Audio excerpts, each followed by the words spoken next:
પેલું એ કર્યું ના રે રેડી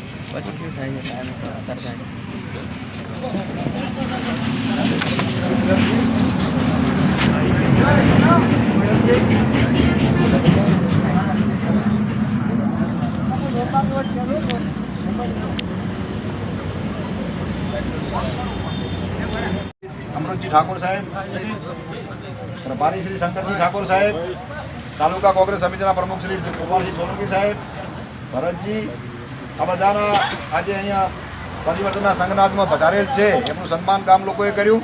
અને હું વિનંતી કરીશ કે મગનલાલ દેહઈ સભાને અનુરૂપ બે શબ્દો બોલશે.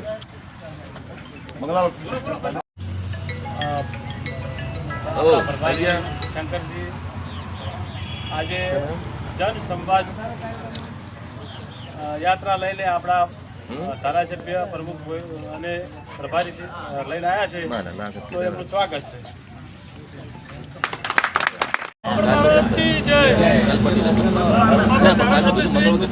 ઉપસ્થિત સર્વ મહેમાનો મળ્યા છે, પણ એક મારી માંગણી છે ધારાસભ્યશ્રીને કે તમે આજે આ પ્રસંગે તો આવ્યા છો, પણ અવારનવાર ખેમણા ગામની અમારી કાળજી રાખો કે અમારે શું જરૂર છે શું નથી.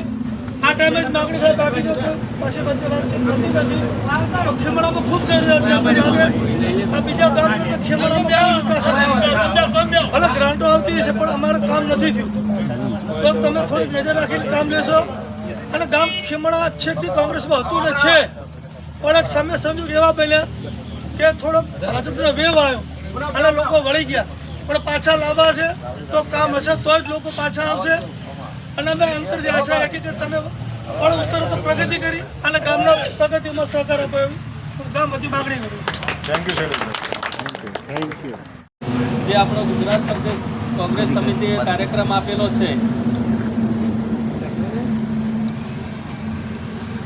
કે દરેક તાલુકા પંચાયત સીટ દીઠ જઈ અને ત્યાંના સ્થાનિક આગેવાનો સાથે ચર્ચા કરવાની. આજની જે જનસંવાદ છે એ આપણે કઈ સભા કે ભાષણો માટેનો એક કાર્યક્રમ નથી, પરંતુ આ જનસંવાદ એટલે સ્થાનિક કાર્યકરો સાથે ચર્ચા વિચારણા કરવાનો. આ જનસંવાદ કાર્યક્રમમાં ઉપસ્થિત આપણા લોકલાડીલા ધારાસભ્ય અમૃતજી ઠાકોર સાહેબ, એવા જ આપણા કોંગ્રેસ વિધાનસભાના પ્રભારી ભાઈ શ્રી શંકરજી ઠાકોર સાહેબ, એવા જ આપણા વડીલ આગેવાન શૈલેષભાઈ, એવા જ આપણા મણાબા, પુનુબા, તેમજ બાપજી, પાદરજી, ભરતજી, તાલુકા કોંગ્રેસ સમિતિના મહામંત્રી ભાઈ શ્રી અમરતજી રતનગઢ, ભમરસિંહ, તેમજ આ ગામમાંથી ઉપસ્થિત આ તાલુકા પંચાયતમાં ઉપસ્થિત તમામ વડીલ આગેવાનો, યુવાનો, ભાઈઓ અને બહેનો, આ જનસંવાદ લઈને આવવાનું ખાસ કારણ કે નજીકની અંદર આપણે સ્થાનિક સ્વરાજની ચૂંટણીઓ આવી રહી છે. સ્થાનિક સ્વરાજની ચૂંટણીઓ એટલે આપણા વિસ્તારમાં જિલ્લા પંચાયત અને તાલુકા પંચાયતની ચૂંટણીઓ આવી રહી છે. આ તાલુકા પંચાયતની ખાસ સ્થાનિક સ્વરાજની ચૂંટણીઓ એ આપણા માટે વિશેષ મહત્વની ચૂંટણીઓ છે, કારણ કે આખા વિધાનસભા ક્ષેત્રની અંદર ધારાસભ્ય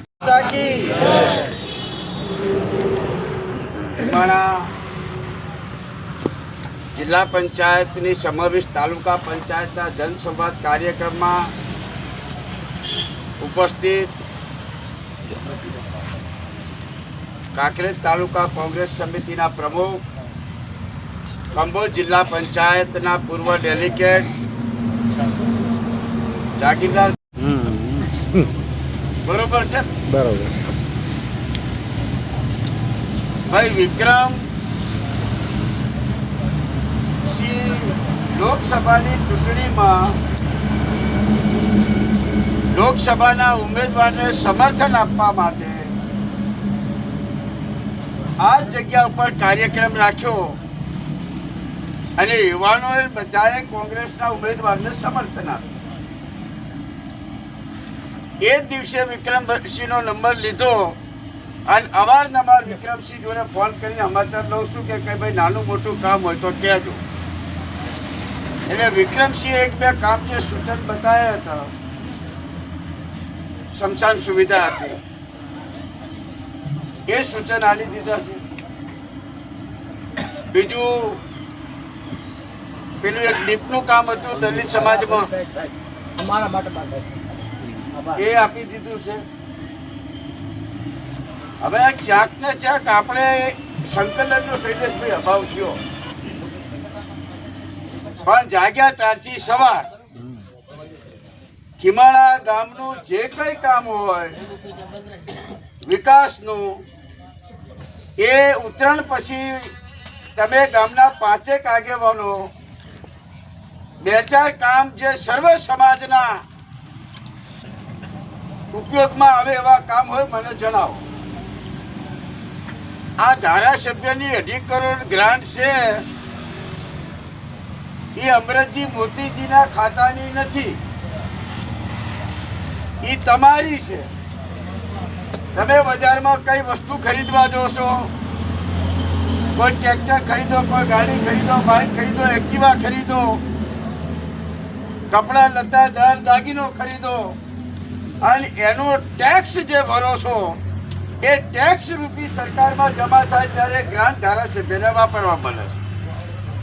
એટલે પૈસા બાના ધણી તમે છો.